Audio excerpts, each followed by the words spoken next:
Vamos con lo que eran los dientes y vamos con otra estructura importante de la boca, que es el paladar. El paladar lo podemos dividir en dos, en lo que es el paladar duro y el paladar blando, ¿de acuerdo? En el paladar blando, además va a estar contenida la úvula. Hay que examinarlos, palpar el paladar duro en búsqueda de dehiscencias. Por ejemplo, si tenemos un paciente que tiene un carcinoma nasal, a veces el carcinoma nasal se puede ir erosionando el piso de la nariz que corresponde al paladar duro y podemos palpar ciertas dehiscencias, ¿ok? Y también palpar paladar hendido submucoso. En esta imagen vemos lo que es una úvula bífida, ¿de acuerdo? La úvula bífida es cuando está partida en dos. Esta es una manifestación muy leve de lo que sería el labio y paladar hendido, ¿de acuerdo? Durante la etapa embrionaria, pues vamos fusionando la línea media. Si hay una deficiencia en esta fusión, se puede generar un labio o un paladar hendido franco, o se puede generar únicamente una úvula bífida. Siempre que vean este tipo de úvula, hay que ponerse un guante y palpar el paladar duro, porque muchas veces vamos a encontrar que el paladar no está unido aquí en el centro, sino que se palpa como un hundimiento. A esto se le conoce como paladar hendido submucoso. La mucosa de la boca sí alcanzó a cerrar, pero el hueso palatino no se cerró, ¿ok? Esto es importante porque a veces puede haber alteración también en la inserción de ciertos músculos del paladar que pueden condicionar una disfunción de la trompa de Eustaquio, que es el tubito que conecta la nasofaringe con los oídos, y los pacientes suelen tener plenitud oral de forma recurrente o acúmulo de líquido en los oídos de forma recurrente. También describir si hay alteraciones o fisuras francas, la simetría de los pilares faringeos. Tenemos el pilar anterior y posterior, ahorita los vamos a ver. A veces los pilares pueden estar de forma simétrica por una falta de elevación del paladar, ya sea por una parálisis del 9 o del 10, o por la presencia de algún absceso en esta zona. También nos puede generar una asimetría, ¿de acuerdo? Y por último, describir la úvula. Las características, si es una úvula bífida, si está elongada, si está ensanchada, si está central, si hay edema, etcétera, ¿de acuerdo? Entonces, en este caso, esta es una úvula bífida. La inervación y la irrigación del paladar duro y blando están dados por estas arterias, que sería la arteria palatina mayor y la arteria palatina menor.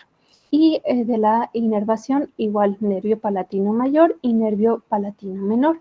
Estos pues nos dan casi toda la inervación e irrigación del paladar, y de la parte más anterior puede ser una pequeña arteria de la palatina mayor que se anastomosa con la arteria septal, ¿de acuerdo? En el paladar duro, como les comentaba, además del torus mandibular, podemos encontrar el torus palatino, que es este crecimiento de hueso, del hueso palatino, que normalmente no causa ninguna molestia, ¿de acuerdo? En este caso vemos un paladar ojival.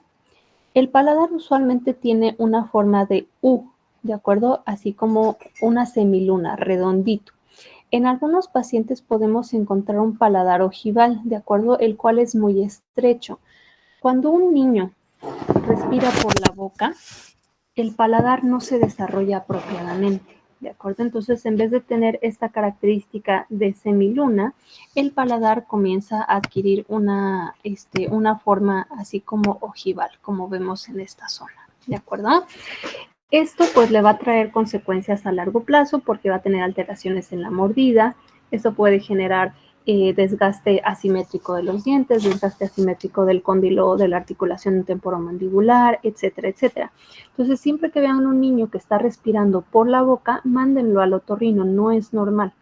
Y hay que hacerlo lo más pronto posible antes de que estos cambios en el paladar pues sean permanentes, ¿vale? Ahora, ¿qué músculos inervan y componen el paladar? ¿De acuerdo? Tenemos el número 1, el músculo de la úvula, que es un músculo pequeñito. El músculo palatofaringio, aquí dice palafaringio, pero es el palatofaringio, ¿de acuerdo? Que también se le conoce como pilar posterior. Y el músculo palatogloso, que también se le conoce como pilar anterior. Y entre ambos pilares vamos a encontrar la amígdala palatina, que sería esta de aquí, ¿de acuerdo? Otros músculos que podemos encontrar en esta zona y que nos ayudan para el movimiento del paladar sería el tensor del velo palatino, el elevador del velo del paladar, y listo, ¿vale? Ahora, las inervaciones, ¿de acuerdo?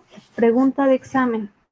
Todos los músculos del paladar son inervados por el nervio vago, excepto el tensor del velo del paladar, el cual está inervado por el trigémino, nervio mandibular, ¿de acuerdo?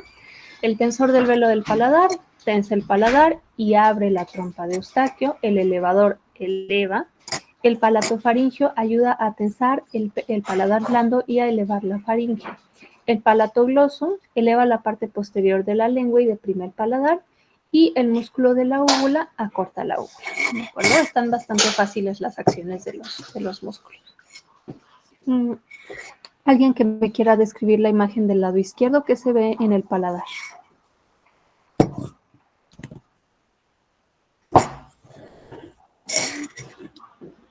¿No?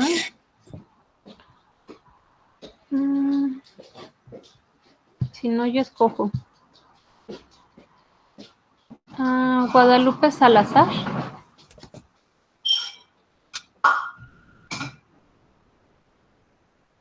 ¿No? Guadalupe. Okay. Aldo.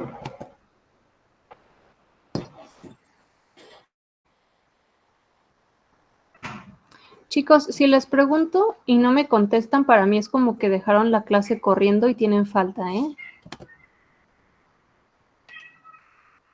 Liz. Sí, Jonathan. Doc, de la imagen de la izquierda es lo que usted comentaba, ¿no? Del paladar que no está unido bien y que puede ser más, bueno, se me olvidó el término, pero es como el vestigio del paladar hendido, ¿no? ¿El del lado izquierdo? Ajá. No, ese sería... Ay, espérame. Se me trabó la compu. Ay, ahí Sí, está. sí. Ese sería como este. Esta es la úvula Ajá. bífida y el paladar hendido no se ve, se palpa, ¿de acuerdo? Sería en esta Ok. zona. Sí, entonces ese no es paladar hendido. ¿Alguien más levantó la manita? Sí, José Román.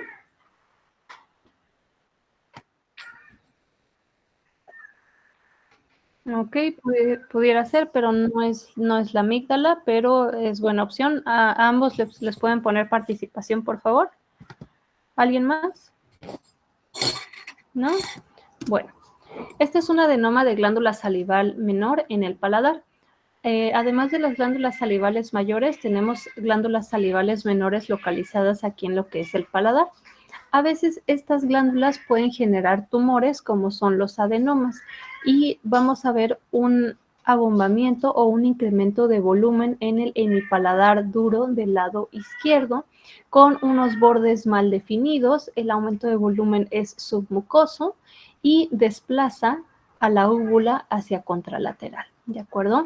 Y también disminuye el calibre de la vía aérea a nivel orofaríngeo. En la siguiente imagen, alguien que me pueda decir qué es esta bolita que se ve aquí. Es la úvula, pero como inflamada. Ok, muy bien, participación. ¿Y a eso cómo se le conoce, Dafne? Me imagino que tiene que ver con macro.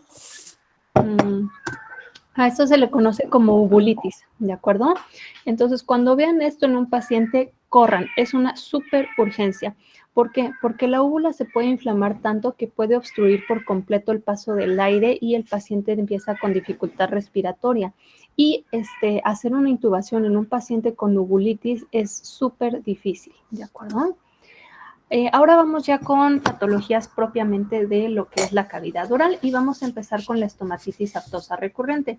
Yo creo que pues el 90% de ustedes han tenido algún afta por ahí en la cavidad oral. Ya saben que arden, son súper molestas, a veces no podemos ni comer por el dolor. Entonces, la estomatitis aftosa recurrente es una enfermedad crónica de carácter inflamatorio que se caracteriza por la aparición de una o varias úlceras dolorosas en la mucosa oral. Estas persisten durante días o semanas y recidivan tras periodos variables de remisión. ¿Ok? Debe cumplir los siguientes criterios para hacer el diagnóstico. El inicio de la sintomatología debe ser desde la infancia. Entonces, son niños que tienen esta aparición de estas úlceras o aftas en la mucosa oral y, pues, no sé, cada 2 meses, cada 3 meses, 2 veces al año, etcétera, les vuelven a recurrir y esto persiste hasta la edad adulta. Y normalmente hay ausencia de alguna enfermedad sistémica asociada. No tienen lupus, no tienen enfermedad renal, no tienen VIH, etcétera. ¿De acuerdo?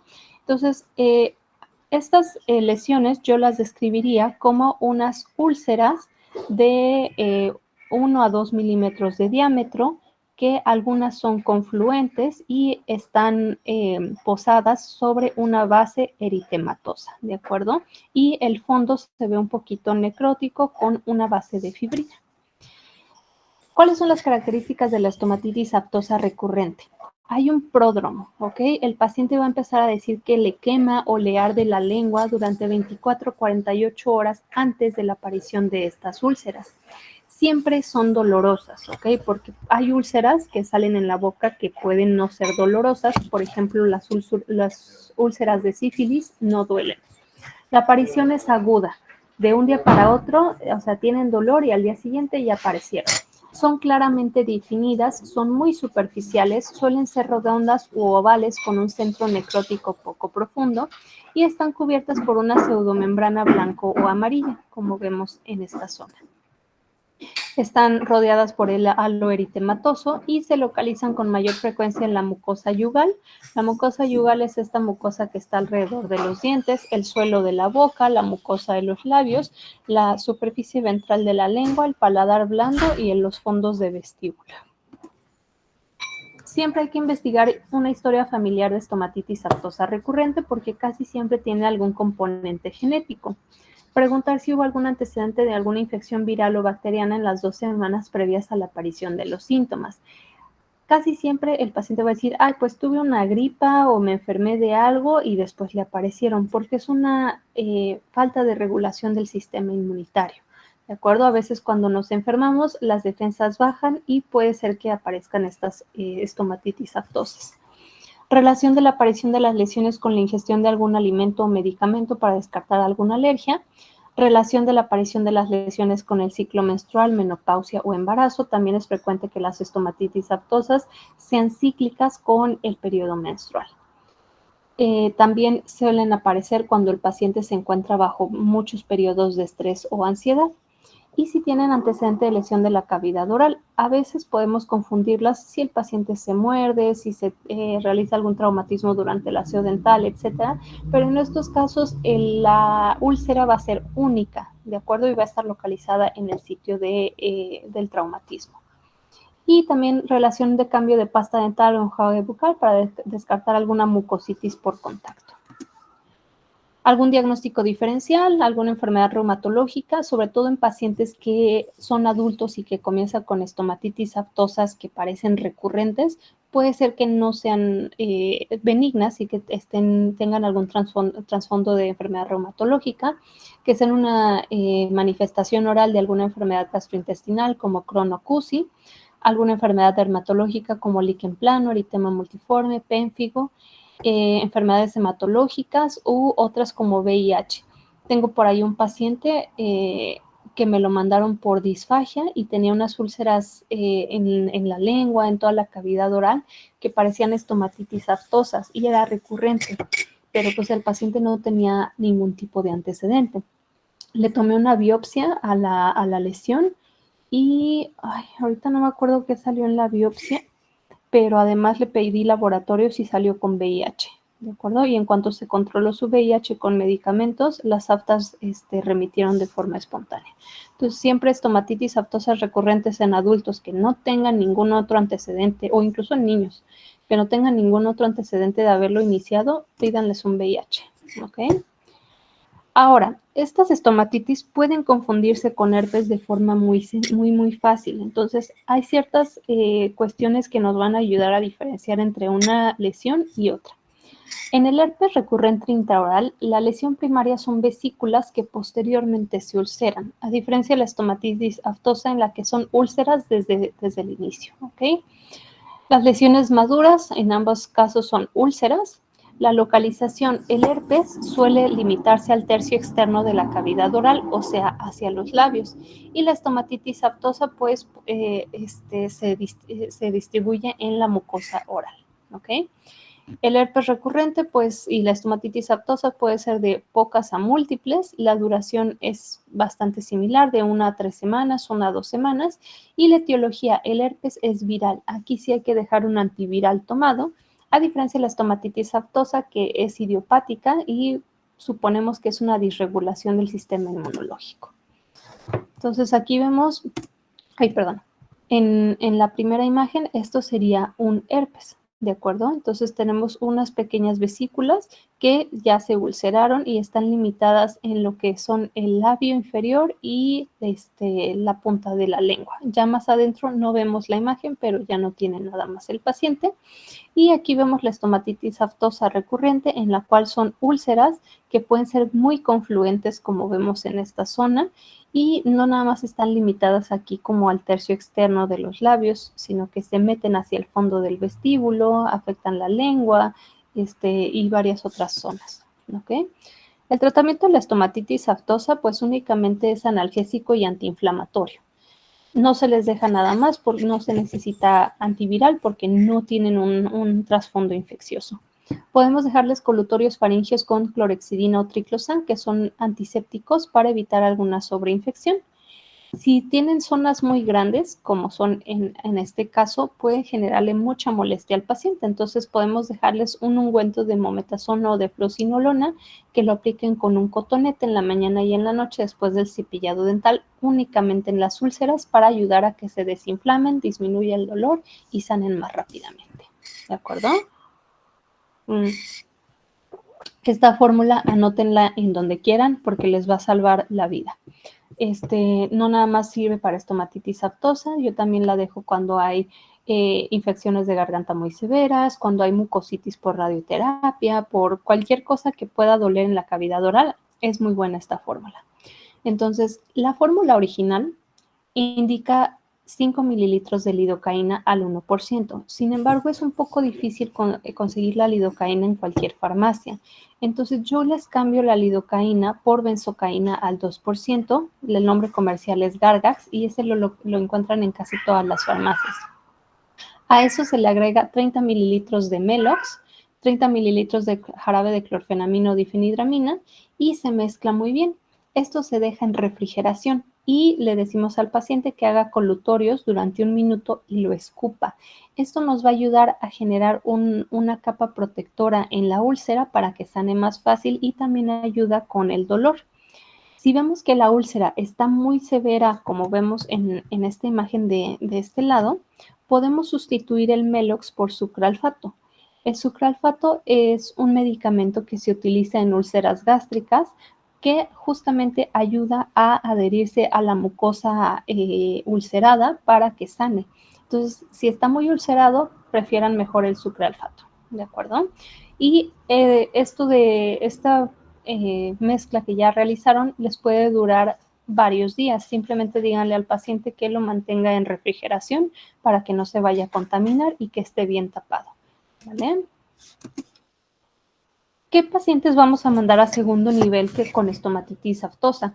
Aquellos con lesiones ulcerativas únicas o múltiples que tengan más de 3 semanas y que no remitan a pesar del tratamiento, como el paciente que les comenté con VIH, comenzó con sus aftas y ya tenía meses con ellas y no remitía. Y pues la doctora que me lo mandó era una médico algóloga, era médico del dolor, porque el paciente fue con ella porque dijo, es que ya no puedo comer, tengo mucho dolor, he bajado de peso, y ella fue la que me lo mandó, pero los otros médicos que lo habían visto nunca lo mandaron a otorrino, ¿ok? Aquellos pacientes con recurrencias frecuentes, brotes una vez al mes o más de 5 al año, o aquellos con úlceras severas que provoquen disfagia, glosodinia o dificultad para hablar, hay que mandarlos a segundo nivel. Si estamos sospechando alguna enfermedad sistémica, pues hay que mandarlos al donde estemos sospechando. Dental, derma, reuma, gastro, hemato, infecto, etc. ¿Vale? ¿Dudas hasta ahorita con estomatitis aftosa? No, bueno. No, doctora. Ahora vamos con faringe. Entonces, la faringe la podemos dividir en tres: la nasofaringe, orofaringe e hipofaringe. La nasofaringe va a abarcar de lo que es la base del cráneo hasta la unión del paladar duro con el paladar blando. La orofaringe desde este punto hasta donde está la epiglotis. Aquí está un poquito más abajo, pero es hasta donde está la epiglotis. Y la hipofaringe va a abarcar desde la epiglotis hasta el borde inferior del cartílago cricoides. ¿De acuerdo? De hecho, aquí están. Esto revísenlo después, ¿va? En la orofaringe vamos a ver algo que se llama anillo de Waldeyer. ¿Alguien sabe qué es el anillo de Waldeyer? Sí, doctora. Sí, Es dime. una cadena de...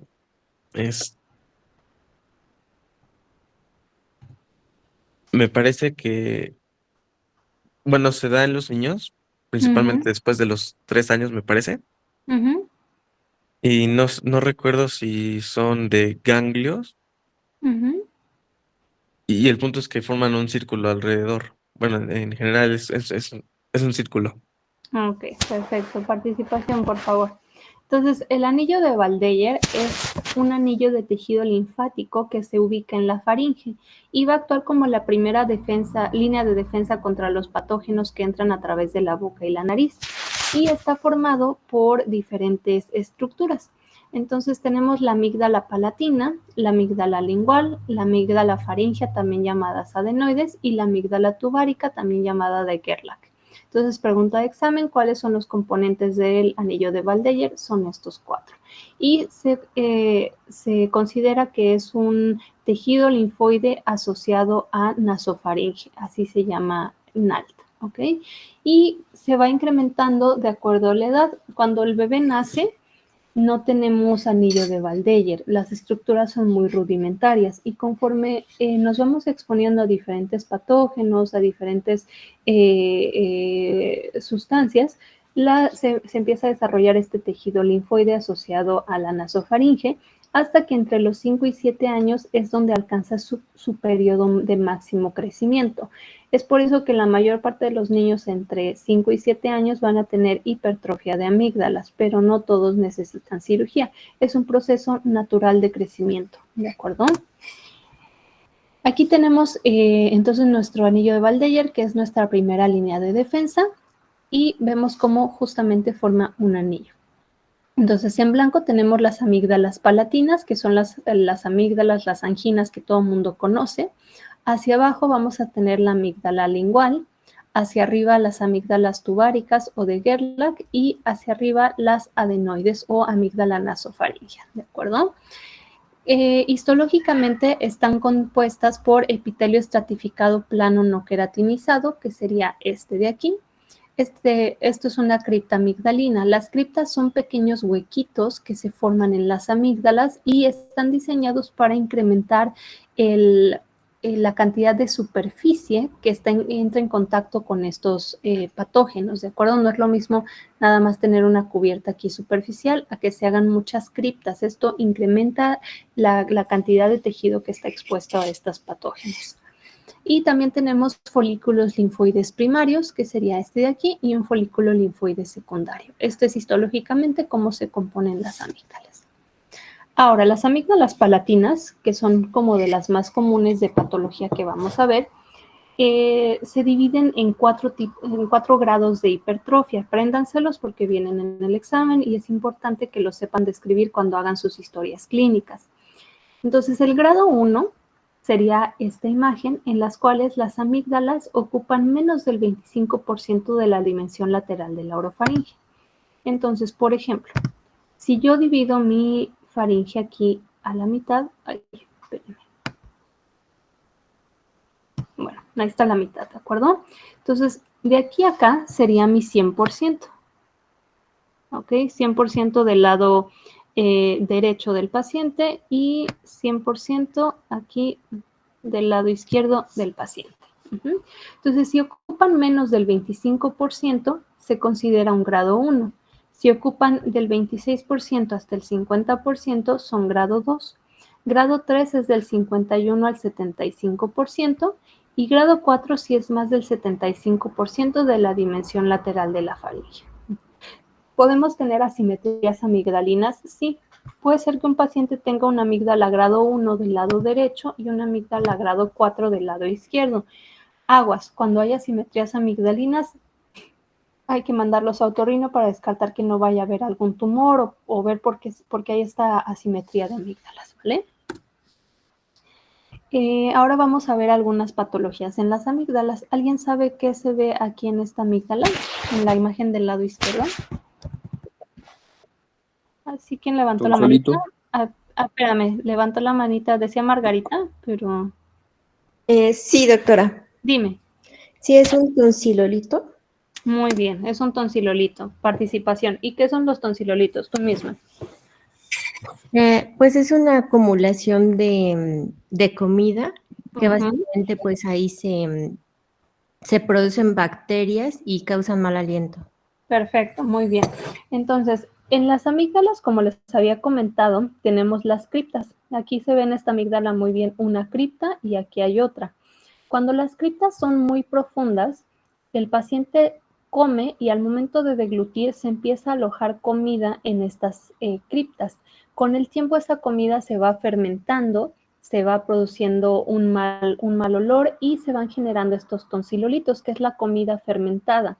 Dependiendo del tiempo que tenga, se van haciendo duros, ¿ok? Y esto le puede generar al paciente molestias como sensación de cuerpo extraño, mal aliento, a veces son expulsadas de forma espontánea por la amígdala y tienen mal sabor y el paciente pues le molesta mucho. Como tal, no hay un tratamiento para los tonsilolitos. A pesar de que el paciente lleve una buena higiene bucal, se pueden seguir produciendo, ¿de acuerdo? Porque no dependen de la higiene bucal. Yo lo que les recomiendo después de cada alimento, hacer gárgaras durante 1 minuto con agua para ayudar a que la comida que se metió en esta zona se vaya saliendo y no se quede aquí fermentándose. Pero realmente el único tratamiento para los tonsilolitos es hacer una amigdalectomía, ¿ok? La siguiente imagen, ¿alguien que la quiera describir? Sí, ¿quién levantó la manita? Edwin. Ajá. ¿Puede ser como algo bacteriano, Doc? Ok, puede ser bacteriano. ¿Y cómo describirías estas amígdalas? Con las placas, el exudado. Ok. Los exámenes ordinarios de este semestre me acaban de avisar que van a ser orales, ya no van a ser escritos. Entonces, siempre que describan algo, intenten hacerlo de la forma más completa posible, ¿ok? Entonces, yo les digo cómo los describiría. Estamos viendo una orofaringe con unas amígdalas grado 2 del lado izquierdo y grado 3 del lado derecho, las cuales se ven ligeramente hiperémicas y con un exudado blanquecino cubriendo su superficie, ¿de acuerdo? Así es como yo la describiría. Y ya haciendo un poquito más de análisis, podría decir que se trata de una faringoamigdalitis probablemente estreptocócica o una mononucleosis infecciosa, que vamos a ver más adelante, ¿ok? Muy bien, participación. ¿Alguien de aquí que quiera describir esta imagen?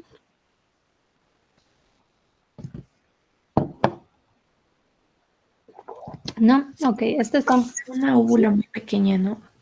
Exactamente, muy bien, es una óvula muy pequeña. ¿Cómo ves las amígdalas tú misma? Inflamadas. Ok, en este caso, gracias. Tenemos una ausencia de amígdalas palatinas, participación. ¿De acuerdo? Aquí ya se las quitaron. Entonces, vamos a ver la anatomía normal. Como les comentaba, en el paladar blando tenemos 2 pilares. Se los voy a marcar aquí con color amarillo. Entonces, este sería el pilar anterior, que es el músculo palatogloso, y este sería el pilar posterior, que es el músculo palatofaringeo, ¿de acuerdo? Y en medio de ambos se encuentra la amígdala palatina. En este caso, este paciente le hicieron una cirugía de amigdalectomía, pero con una técnica ya muy antigua, en la cual una vez que quitaron las amígdalas, suturan el pilar anterior con el pilar posterior para cerrar este espacio donde estaba la amígdala y que no vaya a tener sangrado el paciente. Y entonces el paciente se queda solamente con un pilar, ¿de acuerdo? Ya no tiene la anatomía normal. Esto ya no se hace. ¿Por qué? Porque trae consigo mucho dolor, no disminuye realmente el riesgo de sangrado y el paciente puede tener alteraciones en el habla y en la deglución. Al estar suturando estos pilares ya no se eleva ni se baja de manera normal el velo del paladar y el paciente puede tener reflujo de alimentos hacia la nariz, ¿de acuerdo? Entonces esto ya no se hace, esto es una ausencia de amígdalas palatinas y además el paciente tiene descarga posterior, tiene un poco de secreción aquí en la pared posterior de la orofaringe, ¿vale? ¿Alguien que quiera describir la imagen del lado izquierdo en este caso?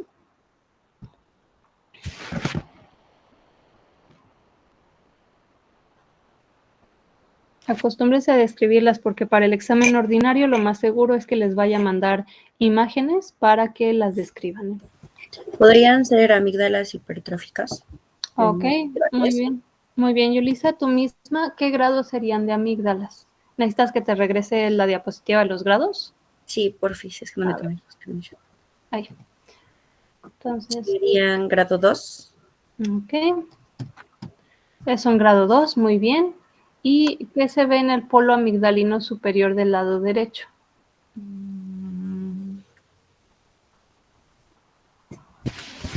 Ok, participación para Yulisa. Montserrat, por favor. ¿No es como un absceso, doctora?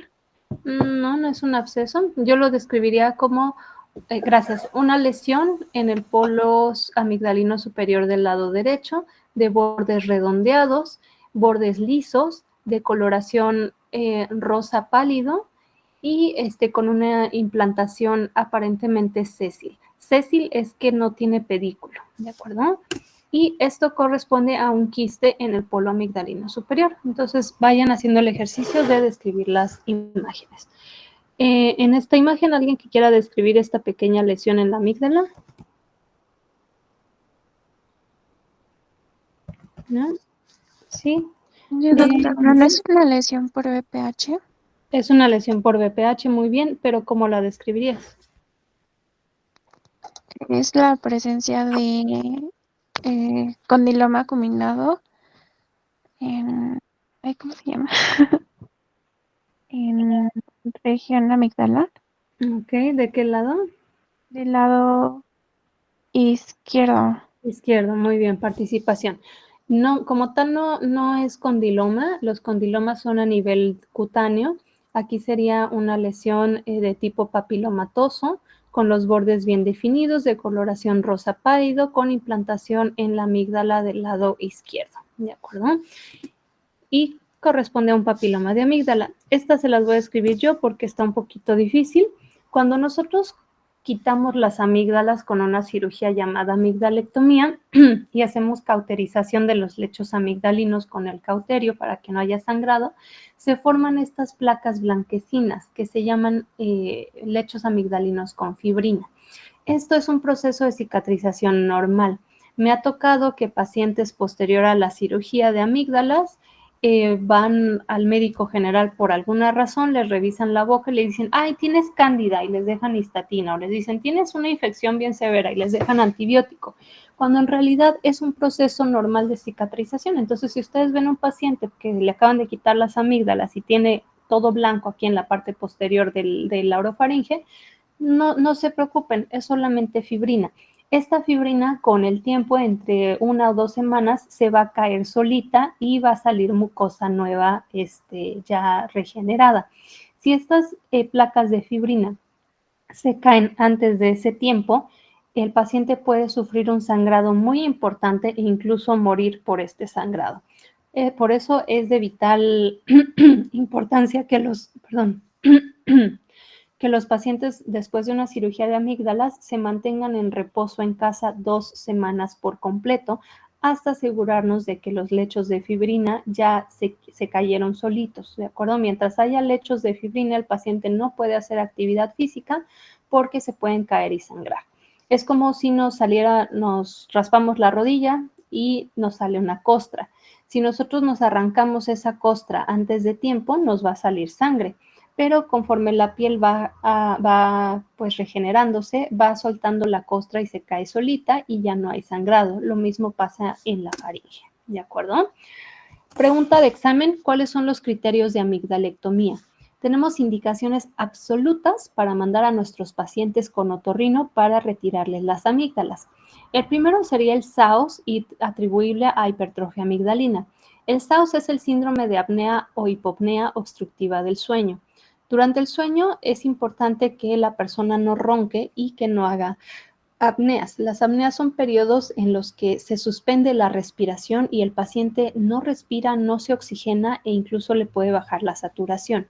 En esos casos, si es porque las amígdalas estén muy crecidas, se mandan a otorrino para retirárselas. Otra indicación absoluta es una amigdalitis aguda o crónica con criterios de Paradise. Ahorita vamos a ver cuáles son los criterios de Paradise. Esos también vienen en el examen para que se los puedan aprender. Absceso periamigdalino. 2 o más eventos. La verdad es que después del primer evento, muchos otorrinos retiran las amígdalas. Yo les doy el beneficio de la duda. Si es su primer evento de un absceso periamigdalino y no tienen antecedente de infecciones recurrentes, pues podemos dejar las amígdalas. Si ya recurre el absceso, ya tiene 2 o más eventos, entonces sí hay que quitar las amígdalas para evitar que se vuelva a formar otro absceso. Una amigdalitis hemorrágica en la que haya un sangrado importante y una simetría amigdalina. Era lo que les comentaba, podemos tener una amígdala grado 1 y una amígdala grado 4. En estos casos estamos sospechando alguna neoplasia, hay que quitar la amígdala grandota para mandarla a analizar. Indicaciones relativas. La enfermedad de Berger o que también conocida como nefropatía porígea. Entonces, en estos casos, pues se sospecha de que las infecciones de garganta, sobre todo por el estreptococo beta hemolítico del grupo A, pueden asociarse al desarrollo de enfermedades autoinmunes, como es esta nefropatía por IgA. Sin embargo, no hay ninguna evidencia científica que respalde que al hacer la amigdalectomía a estos pacientes les vaya a mejorar el pronóstico por nefropatía. ¿De acuerdo?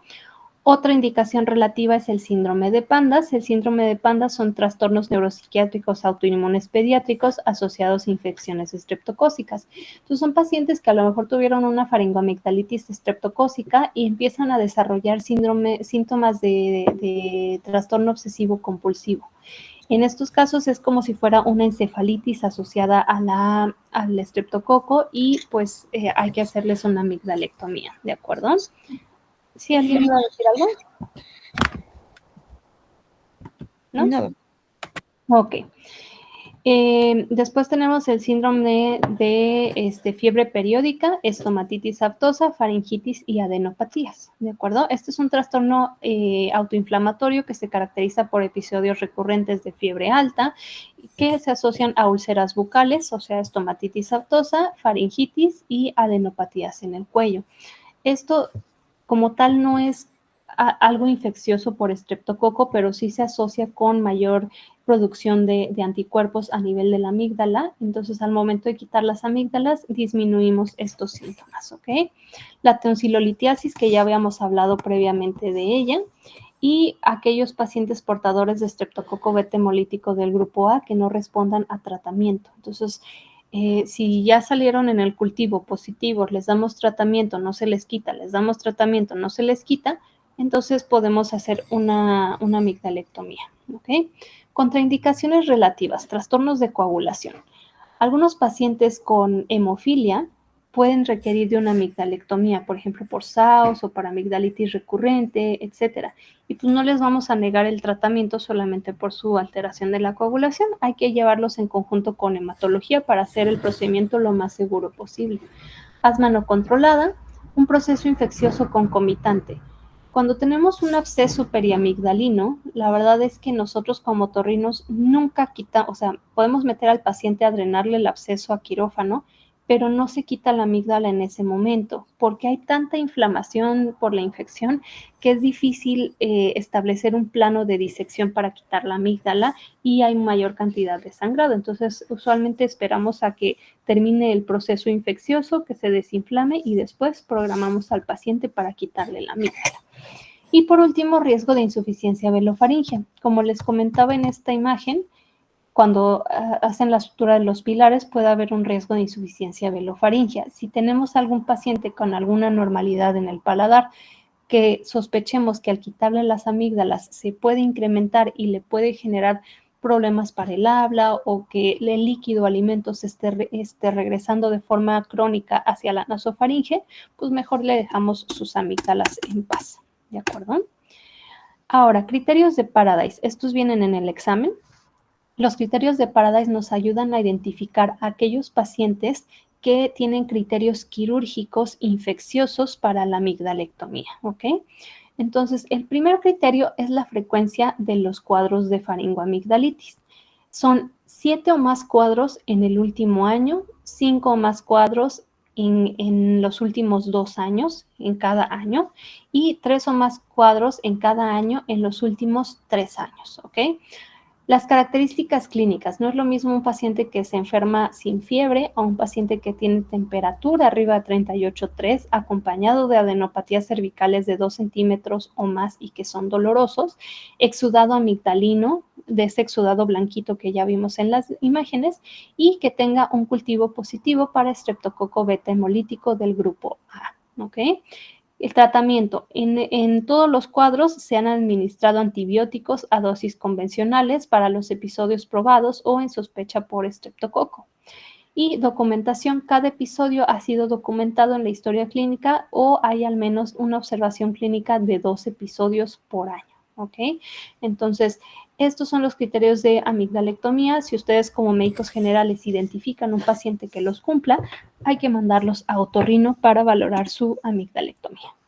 Y vamos a ver un video, yo creo que ya ahorita con esto terminamos, de cómo se quitan las amígdalas. Entonces aquí tenemos un niñito que está acostado, nosotros estamos a la cabeza del paciente, estos son los incisivos centrales, se le colocó un abrebocas para mantener la boca abierta y poder exponer la amígdala derecha y la amígdala izquierda. En este caso vemos unas amígdalas grado 3, casi, bueno, del lado izquierdo se ve 4 porque esta sí llega aquí a la línea media y la del otro lado un grado 3, ¿de acuerdo? Entonces, déjenme ver, ¿por qué no quiere correr el video? Ahí está. A ver. Ahí está.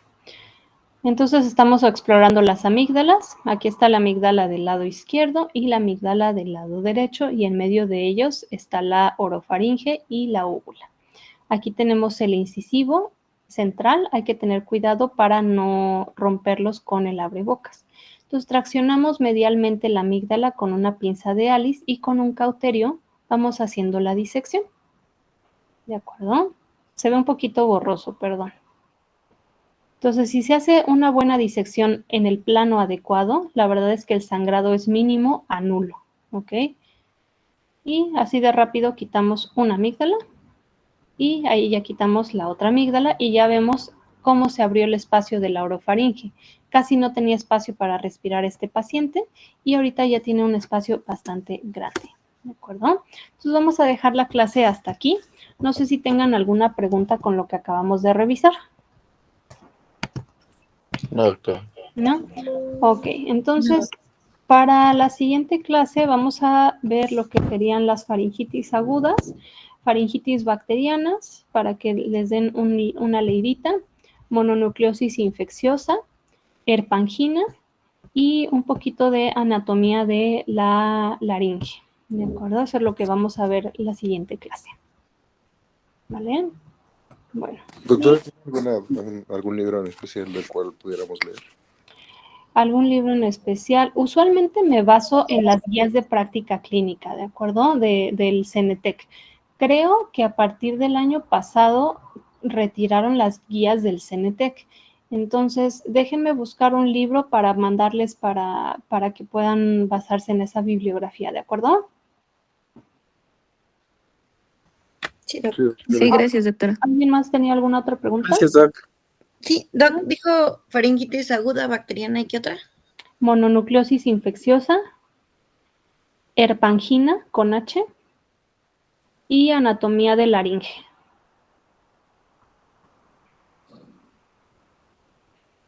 ¿vale?